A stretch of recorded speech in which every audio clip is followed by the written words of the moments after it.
শেখ হাসিনার প্রিয় বিদেশি পত্রিকা দ্য ইকোনমিস্ট একটা র্যাঙ্কিং করেছে দেশগুলোর মধ্যে। তার মধ্যে সেরা দেশ হয়েছে বাংলাদেশ। অনেকের চোখে পড়েছে নিশ্চয়ই। এটা কেন সেটা নিয়ে একটু কথা বলতে চাই। এবং শেখ হাসিনার প্রিয় পত্রিকা কেন বললাম, 2018 সালের সেই তথাকথিত নির্বাচনের পর যখন রাতের বেলায় ব্যালট বাক্স ভর্তি করে ফেলা হয়েছিল, তখন শেখ হাসিনা তার পরে প্রথম যে ভাষণ দিয়েছেন জাতির উদ্দেশ্যে, তখন বলেছিলেন যে তারা এই নির্বাচনে জিততেনি কারণ দ্য ইকোনমিস্টের একটা জরিপ বলেছে আওয়ামী লীগ জিতে যাবে। সত্যি কথা, ওই সময় ইকোনমিস্ট এরকম একটা জরিপের ফলাফল প্রকাশ করেছিল, যদিও ওই পর্যন্তই। এই তথাকথিত নির্বাচনের পর অত্যন্ত টাফ একটা হেডলাইন দিয়ে দ্য ইকোনমিস্ট বলেছিল শেখ হাসিনা কিরকম গায়ের জোরে বা ছলে বলে কৌশলে গায়ের জোরে এই ভোটটা রিগ করে জিতে গেছেন। সেই তথ্য তারা দিয়েছিল, কিন্তু সেটা তারা ব্যবহার করবে না, খুব স্বাভাবিক। কিন্তু ইকোনমিস্টের এই রিপোর্টটার কথা আওয়ামী লীগের যেসব লোকজন তার আওয়ামী ন্যারেটিভ এস্টাবলিশ করার জন্য আসতো, তারা এটা ক্রমাগত বলে যেতে থাকতেন। এটা আমাদের নিশ্চয়ই অনেকের মনে আছে। সুতরাং শেখ হাসিনার প্রিয় পত্রিকা, সেই পত্রিকা একটা র্যাঙ্কিং করেছে বাংলাদেশ গত 2024 সালের শ্রেষ্ঠ দেশ হয়েছে, এবং রানার আপ হয়েছে সিরিয়া। এটা কিভাবে নেওয়া হয়?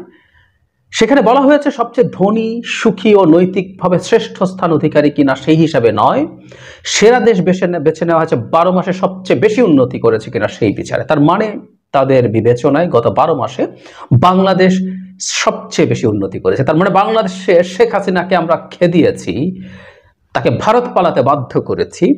এটাই যথেষ্ট কারণ বাংলাদেশ সবচেয়ে উন্নতি করেছে দুনিয়ার সব দেশের চাইতে, তারা তাই বলছেন। তাদের কিছু অবজারভেশন আছে, সেটাই আসবো। চূড়ান্ত তালিকায় 5টা দেশ ছিল, বাংলাদেশ ছাড়াও ছিল আর্জেন্টিনা, দক্ষিণ আফ্রিকা, পোল্যান্ড, সিরিয়া, এগুলো রয়েছে। প্রতিবেদনে বাংলাদেশ সম্পর্কে বলা হয়েছে, জায়গাটা একটু খেয়াল করে, এখানে বাংলাদেশ সম্পর্কে তাদের কিছু অবজারভেশন আছে। আমাদের এবারে বিজয়ী বাংলাদেশ, যারা এক স্বৈরশাসক উৎখাত করেছে। আগস্টে ছাত্রদের নেতৃত্বে রাজপথে আন্দোলনের মাধ্যমে শেখ হাসিনাকে ক্ষমতাচ্যুত করা হয়, যিনি 17.5 কোটি জনসংখ্যার দেশটি 15 বছর ধরে শাসন করছিলেন। দেশের স্বাধীনতার হিরোর এক কন্যা হিসাবে তিনি সে সময় অর্থনৈতিক প্রবৃদ্ধির নেতৃত্ব দিয়েছিলেন, কিন্তু পরবর্তীতে তিনি দমন শুরু করেন, নির্বাচনে কারচুপি করেন, বিরোধীদের কারাগারে পাঠান এবং নিরাপত্তা বাহিনীকে আন্দোলনকারীদের উপরে গুলি চালানোর নির্দেশ দেন। তার শাসনামলে বিশাল অঙ্কের অর্থ আত্মসাৎ করা হয়। বাংলাদেশে ক্ষমতার পালাবদলের সময় প্রতিশোধমূলক সহিংসতার ইতিহাস রয়েছে।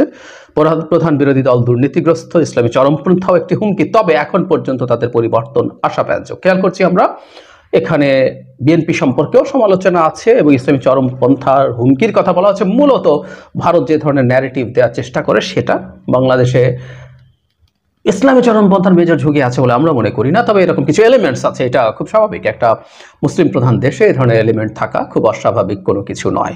কিন্তু তারা বলছে পরিবর্তন, এখন পর্যন্ত পরিবর্তন আশাব্যঞ্জক। কারণ হিসেবে শান্তিতে নোবেল পুরস্কার জয়ী মোহাম্মদ ইউনূসের নেতৃত্বে সেখানে রয়েছে একটা অস্থায়ী সরকার, যা ছাত্র, সেনাবাহিনী, ব্যবসায়ী ও নাগরিক সমাজের সমর্থন পেয়েছে।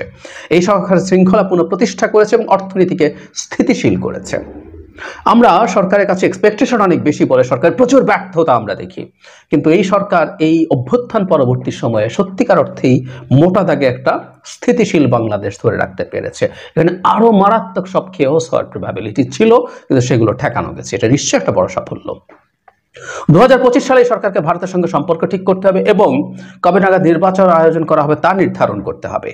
এর আগে নিশ্চিত করতে হবে যে দেশের আদালত নিরপেক্ষভাবে চলছে এবং বিরোধী দলগুলো সংগঠিত হওয়ার সময় দেওয়া হয়েছে। এর কোনোটি সহজ হবে না। চ্যালেঞ্জগুলোর কথাও বলা হচ্ছে, হুইচ ইজ ভেরি রাইট। ভারতের সাথে সম্পর্ক ঠিক করতে হবে, এটা আসলে আমাদের হাতে নেই। এটা বেশ খানিকটাই বা প্রায় পুরোটাই ভারতের হাতে, কারণ আমরা ঠিকঠাকই আছি। ভারতকে তার বাংলাদেশ সম্পর্কে দৃষ্টিভঙ্গি এবং সম্পর্ককে রিয়ালাইন করতে হবে। তারা বাংলাদেশকে যেভাবে স্লেভের মতো দেখতে চায়, বাংলাদেশ সেটা আসলে আর হবে না, ফরএভার আর হবে না। সো এটা পুরোটা আমাদের হাতে আছে। তা না, কিন্তু বাকি কাজগুলো আমরা নিশ্চিতভাবেই পারবো। আদালত নিরপেক্ষভাবে চলছে এবং বিরোধী দলগুলোকে সংগঠিত হওয়ার সময় দেওয়া হবে, সেটা নিশ্চয়ই হবে। তবে একজন স্বৈরশাসক ক্ষমতাচ্যুত করা এবং আরো উদার গণতন্ত্র সরকার গঠনের পথে অগ্রসর হওয়ার জন্য আমাদের এই বছরের সেরা দেশ বাংলাদেশ। আসাদ সম্পর্কে কিছু কথা বলা হয়েছে। সো বাংলাদেশ সেরা হয়েছে, শেখ হাসিনাকে ঝেঁটিয়ে বিদায় করতে পেরেছি এবং তার জায়গায় যে সরকারটা এসেছে সেটা রিজনেবলি ভালো করছেন।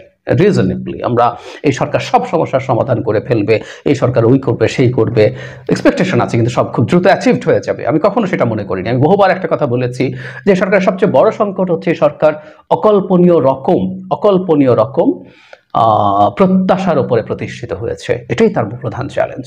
আমরা আশা করি তারা এটার সাথে মোটামুটি তাল মেলাতে পারবেন এবং আমাদেরও উচিত হবে আমাদের এক্সপেকটেশনের জায়গাটা কমিয়ে আনা। কিন্তু যে কথাটা বলার সেটা হচ্ছে বাংলাদেশ শ্রেষ্ঠ দেশ হয়েছে, এমনকি সিরিয়ার চাইতেও বেটার বলা হয়েছে, কারণ সিরিয়াতে হয়তো বাশার উচ্ছেদ হয়েছে কিন্তু সিগনিফিক্যান্টলি সিরিয়া স্টেবল দেশ হচ্ছে কিনা, কারণ সিরিয়ার ইতিহাস শেষ হয়নি, সিরিয়া আবার একটা মেজর নতুন ধরনের গৃহযুদ্ধে ঢুকে পড়ে কিনা সেসব ঝুঁকি আছে। সো আসাদকে শুধু সরানো না, দেশটা রাষ্ট্র হিসাবে ইন্টিগ্রেটেড থাকা, এগুলো বড় চ্যালেঞ্জ। সেই তুলনায় আমরা অনেক ভালো করছি এবং এটাও সত্য আমাদের এই চ্যালেঞ্জ সিরিয়ার মতোও ছিল না, কারণ সিরিয়াতে 13 বছর গৃহযুদ্ধ চলছিল, সে তুলনায় আমাদের তার গৃহযুদ্ধ অ্যাটলিস্ট চলছিল না, আমরা ফাইট করছিলাম একটা স্বৈরাচারী রেজিমের বিরুদ্ধে। যাই হোক, গ্লোবালি আমাদের এই অবদানের স্বীকৃতি আছে এবং এই জিনিসগুলো আমাদের জন্য ব্যবহার করাটা ভালো হবে। ইকোনমিস্টের মতো পত্রিকা যখন এগুলো করে সেগুলো নিশ্চয়ই আমরা ভালোভাবে সেল করতে পারবো। বিশেষ করে ভারতের মতো দেশের মুখের উপর ছুঁড়ে মারা সম্ভব আমাদের এই তথ্য, যারা বাংলাদেশের গণ অভ্যুত্থানকে এখনো স্বীকৃতি দেয় না, প্রশংসা করে না, রাষ্ট্রীয়ভাবে বলছি, ডক্টর ইউনূসকে ফোন করে যতটা না অভিনন্দন জানিয়েছে তার চেয়ে বেশি তার রাজনীতি, অর্থাৎ হিন্দুদের উপর তথাকথিত নিপীড়ন হচ্ছে। তথাকথিত বলছি আমি কারণ তারা এটাকে সাম্প্রদায়িক নিপীড়ন হিসাবে প্রেজেন্ট করতে চায়, সেই কারণে। এর বাইরে এখনো তাদের একই রকম নীতি কাজ করছে, যদিও গ্লোবালি আমাদের এই ব্যাপারে সমর্থন আছে, আমাদের এই ব্যাপারে আমাদের স্বীকৃতি আছে। আমরা ভারতের সাথে যখন এনগেজ করব এই স্বীকৃতিগুলো কাজ করার কথা, কিন্তু ভারত যে ধরনের ব্লাইন্ড আই দিয়ে রেখেছে তার যে ডোমেস্টিক পলিটিক্স, সেটার কারণে বাংলাদেশে তারা যেভাবে রিয়্যাক্ট করছে সেটা কতটুকু কাজ করবে আমরা জানি না, কিন্তু ইকোনমিস্টের মতো পত্রিকা এই জিনিসটার স্বীকৃতি আমাদেরকে দেয়া আমাদের জন্য নিশ্চিতভাবেই সেলিব্রেট করার মতো ব্যাপার। আর একটা জিনিস আমাদের মনে রাখা দরকার, যখনই দেশের কোনো সংকট আসে, আমি ফেসবুকে অনেকেই কথাটা লিখতে দেখেছি, ইট ইজ ভেরি রাইট, আমাদের এটা নেই ওটা নেই, জিনিসপত্রের দাম বাড়ছে, অর্থনৈতিক সংকট আছে, এগুলো নিয়ে আমরা কথা বলবো নিশ্চয়ই এবং আমরা এক্সপেক্ট করবো সরকার এগুলো খুব ভালোভাবে ম্যানেজ করবে। কিন্তু সব কিছুর পর আমরা শেখ হাসিনাকে ঝেঁটিয়ে বিদায় করেছি, তার প্রভুর দেশে তিনি আছেন, তাকে পালাতে বাধ্য করেছি। চোখ বন্ধ করে এটা ভাবলেই আমাদের সব সমস্যা চলে গেছে আমাদের এমন মনে হতে পারে। এটাই একটা বিরাট কাজ যেটা আমরা করেছি। আমাদের মধ্যে বাকি যত সংকট আছে আমি আশা রাখতে চাই, বিশ্বাস রাখতে চাই আমরা দ্রুত সেগুলো কাটিয়ে উঠবো এবং আমাদের দেশকে আমাদের এক্সপেক্টেড যে রকম দেশ হিসাবে গড়ে তুলতে চাই সেদিকে এগিয়ে যেতে পারবো।